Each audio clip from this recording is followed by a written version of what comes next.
Good evening, or should I say good night? It's 10:17 and I'm going live. It's a random time to be going live. I did not go live today at 6 p.m. as I normally do on Mondays because, well, multiple things. I wasn't feeling very well. Mental health is very important.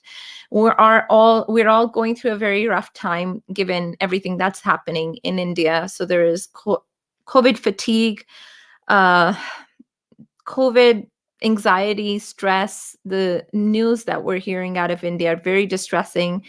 And the messages that I've been receiving all day, thank you to everyone who's been messaging, who is not from India and has been messaging to ask how I am and how if my family in India is okay.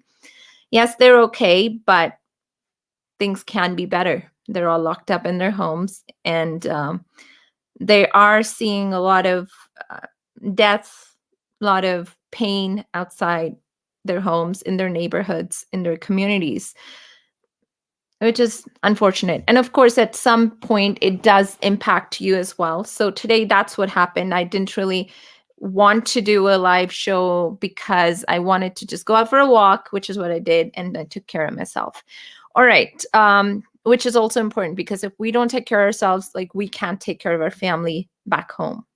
Right. So my own family is in Canada, but my husband's family is all in India. He has been in touch with them. They're safe. Everything is good. But at the same time, that stress, that anxiety always, it exists and we can't deny it. All right. So I have a guest with me now who is from Calgary and who is someone I admire a lot. In fact, a businesswoman, an entrepreneur. Her name is Sangeeta Sharma. She runs her NIWE Academy here, which is Niwi Academy, I think. And she trains hundreds and hundreds of people every year and makes them entrepreneurs to start their own businesses. So let me invite her onto the screen. She was in India when this ban was announced, of flights from India to Canada. And she's been there for a while now because she was there on a business trip, but we'll learn more from her about why she was in India. Hi, Sangeeta. Hi, How are you? very good. Thank you. Thank you for inviting me. Oh, It's thank you for amazing. making the time. From the looks of it, it looks like you are in a hotel. I am, yes. And where are you right now? I'm in New Delhi. I But came here on my business trip, and now I'm in Delhi, and I'm stuck. and you were going to come back on May May 2nd. 2nd, you said. May But 2nd, now yeah, you've postponed your ticket to. to June 9th. Keeping my Did finger you have to crossed. did you have to pay extra for it? No, no. Okay. Thank God. Yeah, yeah. Okay. So the airlines, they let you postpone without any penalty. Okay, that's a good thing. All Well, right. if I need to So, pay penalty, I'll just say like I'm not paying. Bring me in. or you'd just stay in India longer and do more business work there. Why not? Take advantage if I can. All right. So what is the situation like right now outside? I think you're not stepping out right now. You're probably just staying in your hotel room. I am. Yes, I'm not going out, and I wouldn't advise anybody to be going out. Mhm. I'm immune already. I did have my share. I got coronavirus as soon as I arrived in India. I don't know if I got it in the plane or I got it here, but oh well, I recovered and I'm healthy, no problem, no issues. I can run if I want to. Um, the, um, but the situation is really bad. Every Mhm. 5 minutes, I think somebody you hear a news that somebody passed away. Yesterday, like I heard around 10:30, somebody's grandparents, both of them, were gone. They were trying to find Mhm. beds. By the time they found the bed, they were gone. Both, and the father, he's in hospital now, and it's crazy. It's like every second you're getting messages because now I'm doing GoFundMe. People are actually contacting me personally. I need help. Can you find me oxygen? Can you find me bed? And I just go like, I I can't. I can't. I wish I can, but there is lots of places where they are actually trying to create hospital type facilities. Like even people are giving their Airbnbs, people are giving their more space wherever they can, and they're putting all the beds. The oxygen is getting provided, and then doctors they need to stretch because. As far as I know, I can be wrong on this. Is there's 6,000 doctors um, that are in Delhi right now. So that's not enough, seeing the population, 6,000 doctors. And from there, only 500 doctors are actually lung specialists.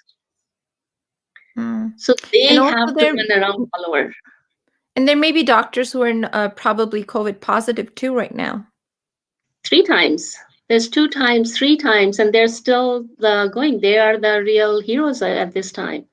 They're not taking care Mhm. of themselves. They're just going like, well, people are dying. We can't just rest. Mhm. And are people now staying at home? Is there a lockdown in Delhi right now? There is, yes. There is lockdown, and when they were saying that we have no choice, please stay home, they did a lockdown as soon as I arrived on night lockdown from 10 o'clock till 6 o'clock. So people were just laughing. What? And When did you believe it, go? When did you arrive in India? When did you go to March India? 8th, March 8th. Okay. So it's been a 18th, while. 18th. 18th, Okay. 18th. Yes, it's 1 month. I Mhm. need to come home. But when you went there, I think you probably made plans in February, January, February to go there, right? At that Yeah. time in Hmm. India, the numbers were going down. No one Yes. was talking about COVID anymore because I know I talked to my mother-in-law and she said she was going to a wedding. Well, my husband talked to her and then we told her not to go and she said, "Oh, there's no COVID in India." Yeah. Yeah. Yeah. That was a very There's common rhetoric. nothing. Like when I came here, we went to Rishikesh and we drove, no problem. Like people were just on the street, people were eating on the street, like weddings. I haven't attended any wedding yet. Uh, no plan to attend. And but it was like there is no COVID. What's COVID? Like people forgot the name of COVID. COVID said, okay, let me remind you. It's unfortunate. I know that on my Facebook, I have a friend who just recently got married, and she got married in India, and she was live on Facebook, and nobody was wearing masks. This was No. just last month. This was just in Yeah. March. Yeah. And in fact, I keep mentioning this over and over again. NPR had an article in their on their website talking about how India does not have COVID or the numbers are not rising because the population is so massive. You Mhm. expected a situation like Italy or a situation, even Canada, the way things have been in Canada as well, or in the US. We saw how Mhm. bad it was in the US too. So we were all expecting that the first wave, when the first wave hit India, that it's going to get really bad. But when it didn't, it was a surprise. And then all of a sudden the second wave hits, the mutants, the variants come in, and people just took it very easy. They were very complacent. I think when the first time it happened, it was new. Nobody knew what to expect, and the lockdown was right away. So everybody stayed Hmm. home. Nobody went out, right? Hmm. So everybody didn't know what to expect, and it was a big scare. But the second time, when they just go like, we beat it first time, nothing happened, we're fine. Why do we have to care about it? So that's where like they just they took for granted. Like first time nothing happened, what's going to happen second time? We're fine. But they forgot they were in lockdown for 2, 3 months. Yeah. Yeah, Yeah, and of course, there's a responsibility of the public health as well, the government, like maybe the messaging yeah, was not done well. I mean, there were political rallies happening of all parties, not just one party. Every party was yeah. doing political rallies, massive political rallies, and then there were thousands of people in those rallies without masks. Leaders are on stage without masks. So what is there to I mean, I really don't know even where to begin. And now Even we're when I was in Kerala and I asked like, when are they doing lockdown? And they just go like, oh, there's election happening. After election, they'll do lockdown. Even in Delhi, they were saying, oh, there's election. So after election, they'll do lockdown. In Calcutta or everywhere, like you see everywhere, all these politicians, they don't care. They don't care about people. I'm sorry I'm saying this, but Oh, it's the I same everywhere, not just in yes, India.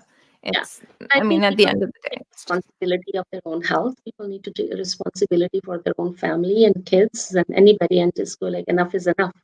Maybe this is something a learning lesson. Nothing comes without a lesson. So this is a lesson for everybody.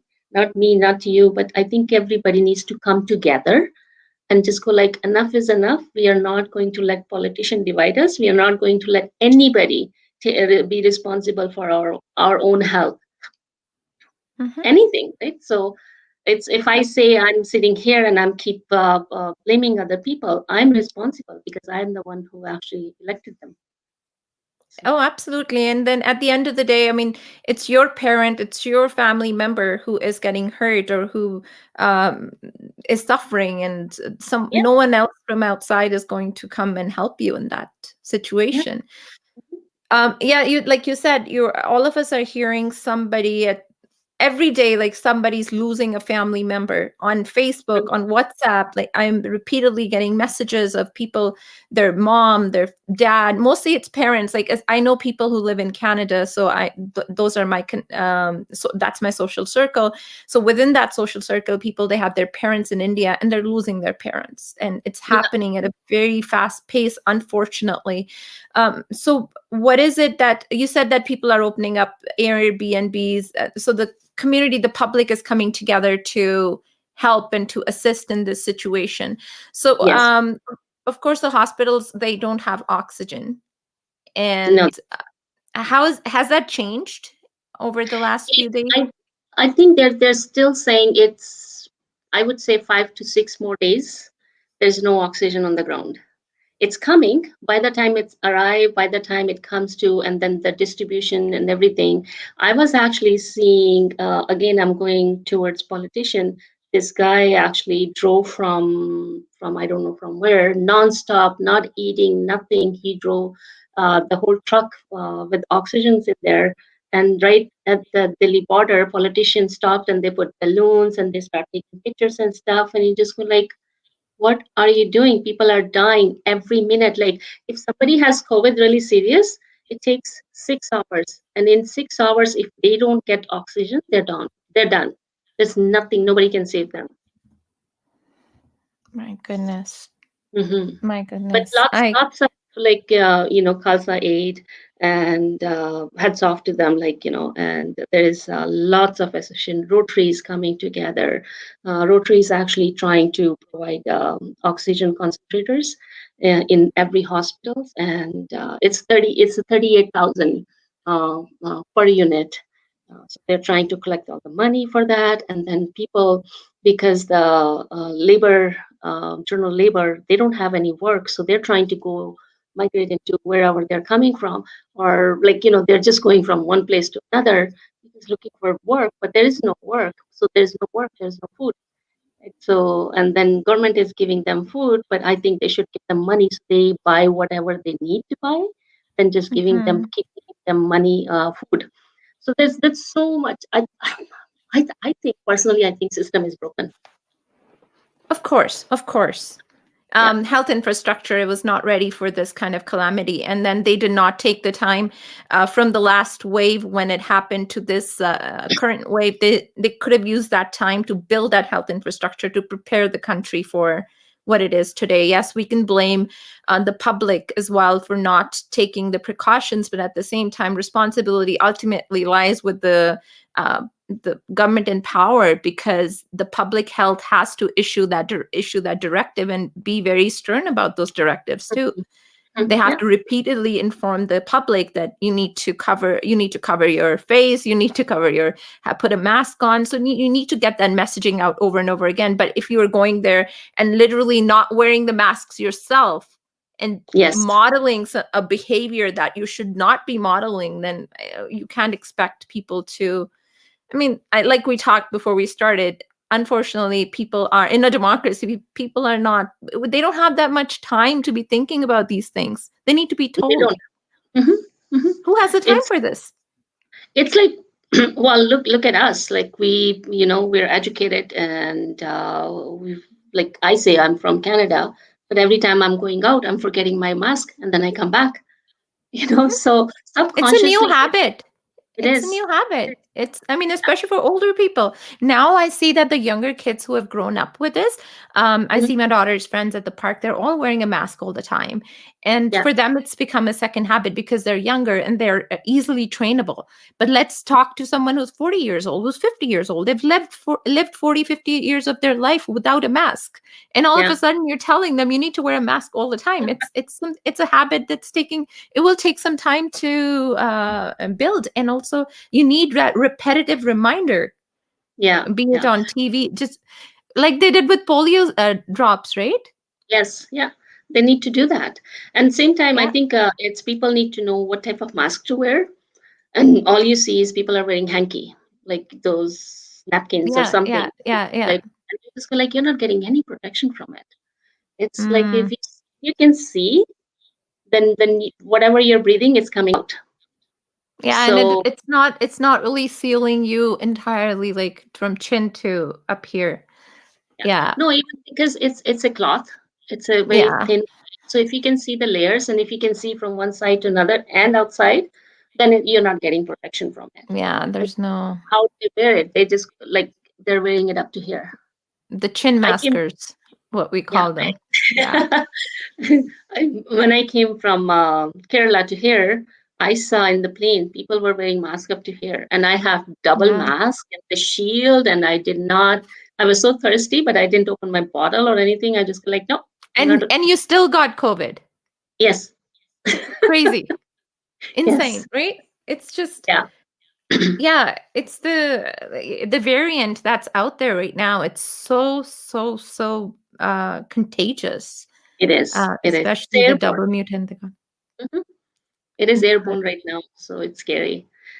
So how are you interacting with the staff in the hotel? Are they coming to your room? Like, are they leaving the food outside, or are they interacting with you at all? Are you seeing any human?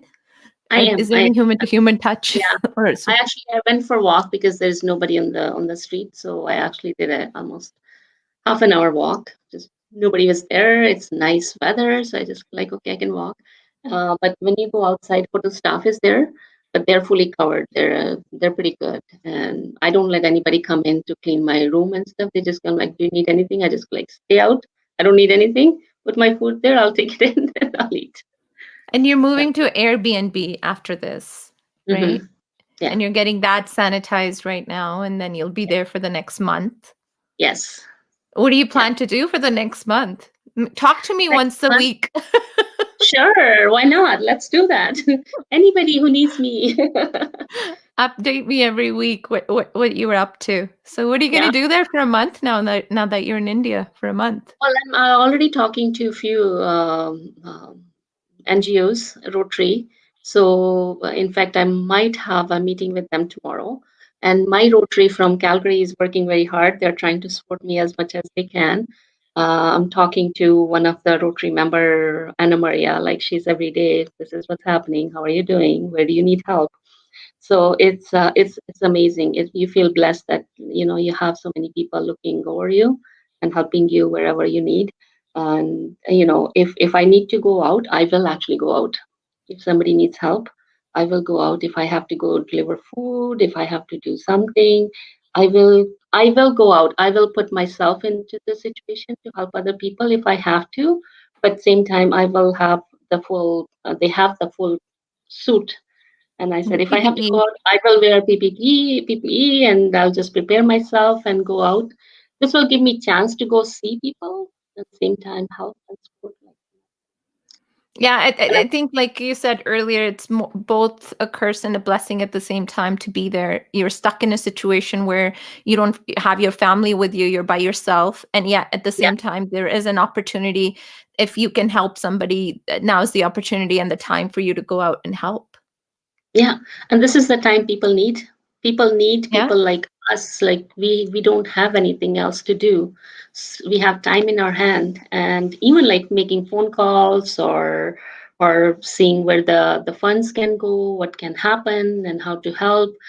Because it's there's lots of people taking advantage of this situation too. It's sad, but we're living in a world.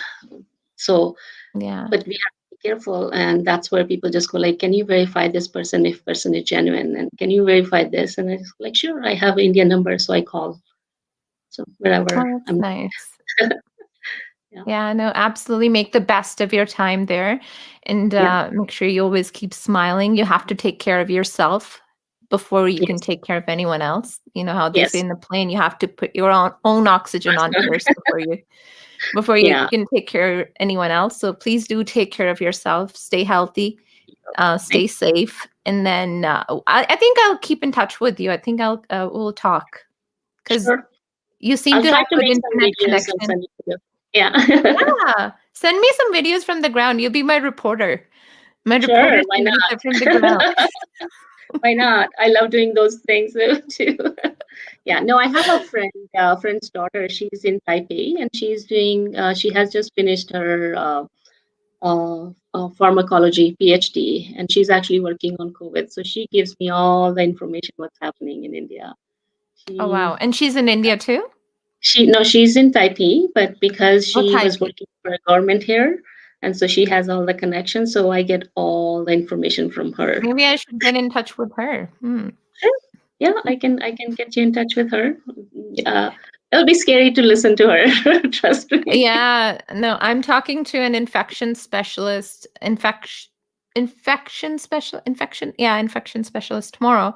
And I'm not looking forward to that conversation because I was just reading recently that the vaccine, they're seeing that it is not that effective in immunocompromised people. So it Yes. may be effective in normal people who haven't have any immuno issues, but with Yeah. people who have immune system problems, it's not that Mm, effective. no. So yeah, that kind of puts me to square one again because I am staying at home because three of our family members are immunocompromised. So I'm staying away from everybody because of that reason. Yeah. If vaccine is not helping them, so I have to stay home. Like I still have to stay home. You do still have to stay home, but think about this way too. You're living in a country where it's clean. Yeah, I have that privilege of staying, You do, keeping yeah. distance too. Keeping Yes, distance too. yes. There's enough room in the country to stay away from everybody, right? Yeah, yeah. Here people Yeah. don't have that privilege, and it's but in fact I was thinking, because that's what we teach, how to actually disinfect. We teach how to actually wash your hands, or because I see that people how they're disinfecting, and it's I just like, ugh. I literally choke because you need to disinfect something, and they just go like, "Yeah, yeah, ma'am, it's disinfected." I just go like, "No, it's not. Go clean that again so I can sit." I literally tell people like, "Clean it properly. Bring your sanitizers and clean it. Then I'll sit on that seat. Otherwise, I will not sit." Yeah. Well, it's a combination of multiple things, right? Population, you have lack of education, and of course, poverty, and then you mix all that up. And of course, when we look at numbers, we talked about this earlier. When we look at numbers of people passing away in India because of COVID, and Mhm. comparing them to Canada, what we don't realize is that only like a small Canada is 38 million people. India is 1 billion people. So Yes, 38 million is a very small percentage of 1 million. I Our think entire population is much, much like lesser than a small percentage of Indian population. So we need to keep that in mind too. whole Delhi is in Canada. Look at this way. True. And in a much smaller Yes, landmass. Yeah. yes, Yeah. yes. So it doesn't matter what you try to do, you will get something. But it's Yeah. beautiful. India, I love Oh, India, I and love I India. will never stop coming here.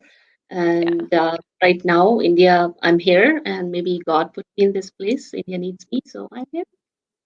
I'm here to Yeah. No, hustle. I like how you're taking this situation in, and I'm glad that you are safe. That's all that matters for now, right? Like you are safe, and then, like I said, keep yourself safe and go help somebody who you can. And I'll definitely talk to you next week. Sure. Yeah, we will do Awesome. that. Thank you so much, Sangeeta. And don't end the broadcast, Ali. I still have to do something. All right. Thank you so much, Sangeeta. I really appreciate it. And I'm going to put the link of your GoFundMe page underneath in the comment section. Awesome. And anyone who wants to help Sangeeta, please do go click on that GoFundMe page. All right. Thank Yeah. you, Sangeeta. Bye. All right. That was Sangeeta from India. She joined us to tell us the situation from ground in India. And I think I'll talk to her once again next week because she's there till end of June. And let's see how the situation progresses. I really hope things get better. I really hope that the number of deaths that we keep hearing of, everything, the numbers go down. And because right now it is not very, it is quite hurtful and it is quite sad because the minute you open social media, you open your WhatsApp, you talk to somebody, it's news of somebody passing away. It's either a friend, a colleague, or a family member. So it's overwhelming. It does get overwhelming. So I spoke to Anne Sureshkumar. She is a counselor with Calgary Counselling Center. So I spoke with her today and I talked to her. I asked her about how we can cope with this overwhelming sense of anxiety and stress at this time. And she gave me some tips. So I'm going to play that video if I'm able to do that. Give me 1 second. Here we go. Thank you so much for watching. I will be back tomorrow. Tomorrow is Tuesday. I'll be back at 6. I am speaking to an infection specialist, Dr. Mandeep Rai, who will answer all the questions in related to COVID, oh God, it is really late at night. It's 10:44. My goodness, I'm losing my mind right now. All right, so I'll be speaking to her tomorrow and she will tell us everything about COVID. And if you have any questions about vaccines, if you have any questions about COVID, please send us those questions, message those questions to us and we'll ask her. Or you can join us live tomorrow, 6 p.m. MST, Mountain Standard Time, here on TCSAN. And here is my conversation with Anne. And thank you so much for your time today. Hi, Roop. Thanks for having me. And a lot of people are currently suffering from COVID fatigue, stress, and anxiety because of situation that's happening around the world, especially in South Asian communities now, because of the situation that's developing in India currently with COVID. I know family, I know friends who have lost their family members, who have lost their friends in India, or people like me who have family in India. Thankfully, they're safe right now, but the family in India is also going through a rough time because they're seeing their neighbors get sick. They're seeing they're seeing death all around them right now. And it's a very, very tough situation for them to be in. And of course, it impacts us sitting here. So can you speak to me about how, in a situation like this, can you give us some tips to people in Canada right now who have family members in India or who are impacted by this situation currently, whether they have family members there or not? Can you give us some tips how to maintain our mental health during this time? Absolutely. And that's a really good question. I hope it definitely is hard times, right? Like, I mean, it's been hard times for more than a year now, but the past few weeks have really gotten a bit scary, right? And for sure.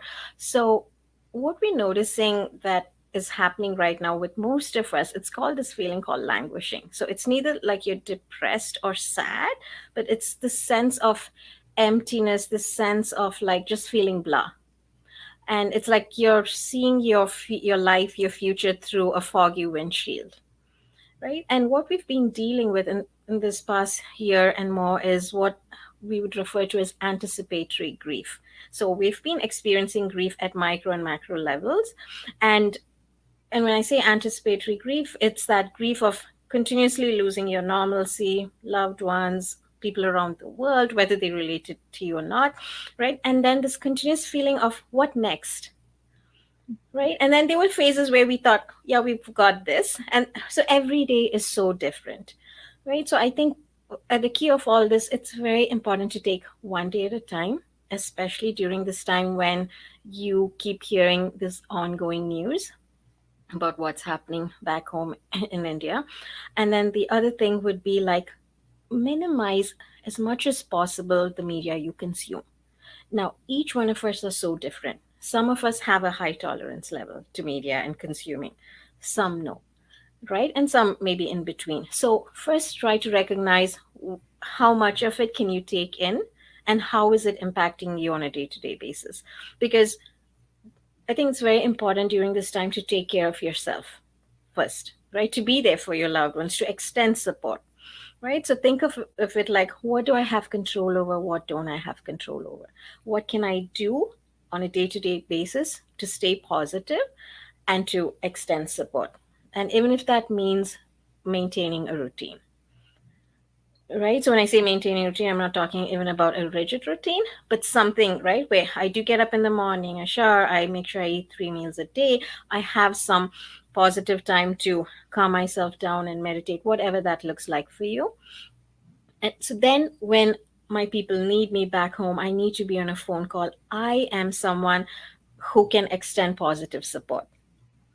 And the other thing is, amongst ourselves, or even when we're calling people back home, or if we're checking in on each other, if you're already anxious, please don't call someone and make them more anxious, right? And if you're going through a tough time, wondering what's happening back home, choose who you talk to. And I don't mean this in a mean way at all, but some people can just be naturally very anxious or might not be aware of the right choice of words. Don't talk to those people when you're already feeling low. Be deliberate and intentional about the people you're calling during these times, right? Because these are the small things that we can do to keep ourselves positive. And again, remember, we don't know what's coming. It might not be that bad, it might be. So just have like a buffer or allowance for the unknown. I think we've all developed this over this past 1 year, right? And be mindful not to get into this mindset of scarcity, because remember, right, you and I, now we have this shared lived experience of living through a pandemic for more than a year, right? So I'm not trying to take away from any of the hardships that it's imposed on us and people around the world, but there's still so much opportunity that we have grabbed to maintain our mental health and take care of our families and our loved ones, right? So I think it's very so normalize the feelings when they're really hard, but be mindful that you push yourself a little bit so that you don't get stuck with that by focusing on what can I control. Mm-hmm. That's very important advice. Thank you so much, and very timely. I didn't do a show today. Normally we do Monday to Saturday. We have a show at 6 p.m. tonight, but today I took some time off. I just wasn't feeling it. So I needed some time. So went out for a walk. I took some time to myself. But I think you're absolutely right. We can't control the situation there. So the least we can do is control how we feel, or take ourselves away from anything that may cause that anxiety or increase that anxiety and negativity in us. So we're the best versions of ourselves, and we're able to support people in India ably, or our family in India ably. Thank you so much again for your time. Really appreciate it. You're welcome. Thanks so much. It was great being on your show. Thank you. Thank you. Bye.